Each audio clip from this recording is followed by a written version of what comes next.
Good morning everyone. Chess School Asamলৈ সকলোকে স্বাগতম জনাইছো। ৰাতিপুৱা 5টা বাজিলে তো প্ৰবলেম টাইম আহি গল। তো চেছৰ আজি যেটো প্ৰবলেম দিম এটো বিৰাট ইন্টাৰেষ্টিং। ইয়াত নহয় উইনিং লাইন দুটা আছে। এটা লাইন যেটো লাইন মই দেখাই দিম আৰু 2 নম্বৰ লাইন যেটো তোমালোকে আনসাৰটো উলিয়াব লাগিব। হোমৱৰ্ক হ'ব হেতু তোমালোকে ওপৰত দিয়ে যেটো ফোন নম্বৰ দেখিছে ওপৰত এই ফোন নম্বৰটোত হোৱাটসএপ কৰিব পাৰা আৰু কোৰ পৰা কৈছা আৰু তোমাৰ নামটো কি হেতু ইনক্লুড কৰি দিবা যাতে আমি গম পাও কাৰ লগত কথা পাতিছো।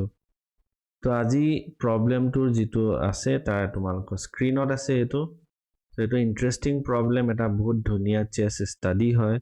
তো ইয়াত প্ৰথম তোমালোকে যদি ভাবিছা আনসাৰটো নিজে উলিয়াও তো ট্ৰাই কৰা অকমান পজ কৰি লোৱা ভিডিওটো তাৰ পিছত আনসাৰটো উলিয়াব পাৰা আৰু ইয়াৰ পাছতে মই আনসাৰটো দেখাই দিম।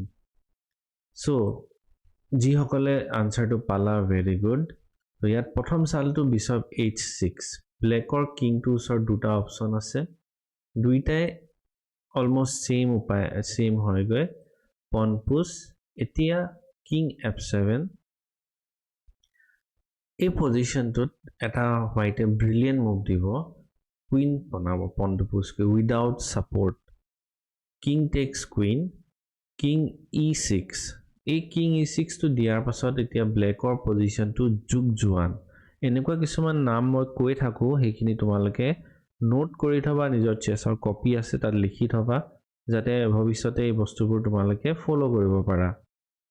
যুগজুৱানৰ বিষয়টো জানাই মই আগে পিছে ভিডিওস বহুতত কৈছো। তো এতিয়া ব্লেকৰ কিংটো সাল এটাই আছে আৰু যেটোৱে সাল হেতু বেয়া। এতিয়া আমি দিম কিং f7 এতিয়া ব্লেকে জি সাল নিদিও পনটোৱে দিব পাৰে তেতিয়া আমি নেক্সট বিশপ g7 চেকমেট দিম। ইন্টাৰেষ্টিং পজিশন যত নিজৰ পাস পনটো কুইন প্ৰমোট কৰে স্যাক্ৰিফাইস কৰে আৰু গেমখন জিকে। এতিয়া ইয়াত যেটো মই কৈছিলো ইয়াত হৰু এটা টুইষ্ট আছে। টুইষ্ট মানে ইয়াত এই পজিশনটোত মই আকৌ প্ৰথমবাৰ দেখাইছো bishop h6 king g8 g7 এতিয়া এই পজিশনটোত ব্লেকৰ ওচৰত e6 আৰু নতুবা e5 এই দুটাৰ ভিতৰত কোনোবা এটা চাল দিবলৈ চান্স আছে।